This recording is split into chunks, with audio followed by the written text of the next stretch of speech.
Nikki Glaser, and I am so incredibly honored and grateful to be here tonight to honor Joan Rivers. What a dream. First, not to make this weird, but I just want to talk about something that I actually isn't easy for me to admit, and I've only actually recently gone public with it, but about 5 years ago, I went to the doctor for a routine checkup, and they told me that they found some early signs of aging, and thank you so much. It really is the silent killer. I always knew it would happen, you know? You know you're gonna age, but I don't know, there's just a part of you when you're a young girl that kind of thinks like, maybe I won't, you know? Like maybe science is gonna come out with something that's gonna freeze me at this age forever. And they did, but until I can get my hands on one of those suicide pods, I'm telling you, I have to keep going to see Dr. Diamond in Beverly Hills. And if I mention him, I do get a discount, so. I remember being in my 20s when I first heard Joan's joke about her aging vagina, in which she described viscerally that waking up one morning, she looked down and she wondered, why am I wearing a bunny slipper? And why is it gray? And it stuck with me, right? Because I was in my 20s and I did not understand that joke at the time. I remember thinking like, oh, that's just a her problem, right? But man, does that joke hit different today. Dude, I took a gander at mine the other day, and by the way, taking a gander is what you do when you look at things in your 40s. You gander at them. The other day, I gave my howdy-do a little looky-loo, and I swear to God, it legit looks like it has 2 gauged earlobes. Like, that is what's happening down there. It's true. When I wear tight jeans, I don't even have camel toe anymore. I have basset hound head. It's falling. And Joan told me it would. It's not just down there either, it's up there. She warned me about these future zucchini implants. Her words, not mine. Joan once said, I took my bra off at a nude beach today and accidentally clubbed 2 baby seals. Oh my God. If you look through all of her jokes, Joan had infinite jokes about the way that she looked. And maybe I'm projecting here, but I really believe one of the main reasons Joan was so funny was because she never felt pretty, you know? Honestly, I know that's why I do this. And before you say, like, Nikki, no, stop, you're so pretty. I'll wait. Okay, thank you. But the thing was, sure, yeah, I am, but Joan was pretty too. But it doesn't matter what the truth is. It's how we feel about ourselves. Joan once said that she was so ugly, they awarded her vibrator the Purple Heart. And like, you don't think of that unless you think of that. You know what I mean? Joan and I both understood that from a young age that if we were gonna be as adored as the beautiful women that we envied, we were gonna have to bring other things to the table, right? We'd have to make up for it in some other way, and that way was writing jokes and plastic surgery. That was what we were gonna do. The only thing more shameful than aging is admitting that you might have done something about it, right? But Joan didn't care. Joan did both. She aged and did something about it and told us about it. She once said, I know a girl who had her bags removed from under her eyes and used them as bosoms. Don't laugh, it was me. And I love that joke. My favorite part of that joke is when she says, don't laugh. Because that's so real. Because of course Joan wanted us to laugh, but like not too hard, you know?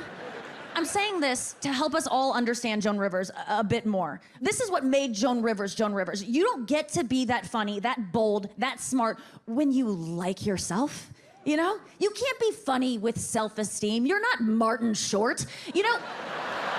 Sure, it's sad that Joan never fully understood how beautiful she truly was, but at the same time, I'm kind of glad that she didn't, you know? Because she let other 6s like me know that if you're funny enough, people might treat you like an 8. And recently, I was complaining about aging in Hollywood, and my friend, to make me feel better, said, Nikki, you don't need to worry about aging. You know, you're the next Joan Rivers. And of course, that was meant as a compliment, but didn't feel like one, you know? Like when people tell me I look exactly like my dad. But surely, being compared to Joan, what a gift. It was actually the greatest compliment I could ever ask for. Because I do want to be like Joan. I want to make people laugh by speaking the unspeakable. I want to turn pain into joy. I want to be a bad mom. But most of all, just like Joan, I want to keep working up until the very end so I can die doing what I love, undergoing a risky surgical procedure. Thank you, Joan. We love you. Good night.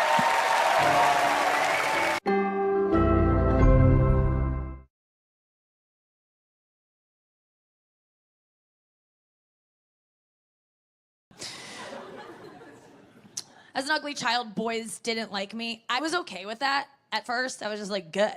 Like, I don't want their dicks in my head anyway. Like, this is perfect. And then I hit puberty around like 22, and I was like... And at that time, guys started to take interest because I had sort of blossomed into this like blackout drunk, and they wanted in. But the problem was, the second I thought that maybe I wasn't so ugly up here, I realized I was ugly down here. I have a vagina that resembles a hastily packed suitcase. Yeah? Okay. I know there's some bitches that are late for their flights tonight in here too. I know you're out there. I see you at the gym locker room. I spy on you. Yes, I do. There's a lot of hermit crabs looking for new shells. Out and about. I know. I used to feel alone. I really did, because you watch porn and you're like, where's my vagina? That's when I realized I was like, shit. That's not, none of these look like mine. I felt like a young black girl watching Disney movies. I'm like, where's one with me in it? Do you want to make one with me? That would have been nice. Oh, you made one with a mermaid before making one with me. Cool, that feels great. But I didn't know any other vaginas. And why would I? You don't see vaginas growing up. You know, you don't even see your mom's. If you do, there's a giant bush in front of it, so you don't know what her lip action is. I had no idea. And now mine has to be like out. You have to have like, here it is, no hair, and everything's out. And guys make fun of vaginas like ours, don't they, girls? We hear it. Roast beef, 5 for $5. Cold cut combo. I know they look like meaty sandwiches. I know, we get it. And it's just like, it's dead on, dude. It's dead on. You nailed it. That's what it looks like, and it's funny. It's so funny. That's what sucks. Sometimes, as a vegan, I offend myself sometimes. I'm like, meat is murder every time I wipe. Throw paint on myself. It's a whole process. I'm just tired of caring. It's just, and I've gotten over most of my insecurities. I feel like pretty good because I've done a lot of work up here and a little right here, and got something on the books for this next week, but a little snipperoonie. Great clips, but I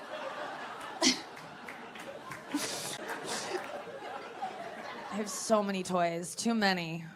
And every time I go to masturbate, I have to like look at all of them, and I always feel bad that I'm not using all of them. I have some sort of Toy Story guilt with it all. Just like, oh, Woody, you used to be my favorite. I'll sit on you, and I'll just sit on that, and I'll put Buzz up here, and then I got something inside me that I'm working like this, and I just, it's too much going on. I always feel like a one-man band. Eventually, I'm just like, come on, join in, kids. Like, I just feel like a town square fool. There should be a monkey on my shoulder with a tambourine, like collecting coins from passersby. Like, that is, I feel like Dick Van Dyke and Mary Poppins. That is how I feel every single time I masturbate. It's not hot. Oh. Ironically enough, Dick Van Dyke are the 3 words I type in to find every porn that I look at. So, I need all those elements to really get me there. Like, I hear that feeling's pretty great. I hear it might be better than the kid feeling, to be honest with you. Because I know people who have kids who do heroin, and they're like, kid schmids, like, leave them in the car. Let's go get more heroin. Crack a window. Actually, bring the kid. Let's sell it for heroin. Like, I don't care about this kid because I love heroin. Yes, I die for my kids, but I will die of heroin. That is certain. So, I don't know. Who am I to say what's gonna happen with me? I could change my mind. Like, maybe I just haven't met the right person yet to do heroin with, but I just... Someday I'll just tie the knot and it'll be right here. I think this is the arm with the good vein. I don't know. I do get, that love that you feel, holy shit. I think that's why I don't want kids, is because I'm actually scared of that love. Loving something that much terrifies me. That's so brave that you took that on. If you're a parent, you put your entire life into the hands of a toddler who's like, traffic, just like, what the fuck, like. Do you also free solo climb? Like, that's crazy that you did that. That's so risky, because I have depression, I get suicidal thoughts quite often, and it's something I've struggled with a long time, and I've felt like alone a lot of times with my suicidal thoughts. But then I actually talked about it for the first time on the Joe Rogan podcast, and the response I got, it was crazy. I got hundreds of DMs telling me, you should kill yourself. And so I was like, other people think it too. I'm not alone, you know?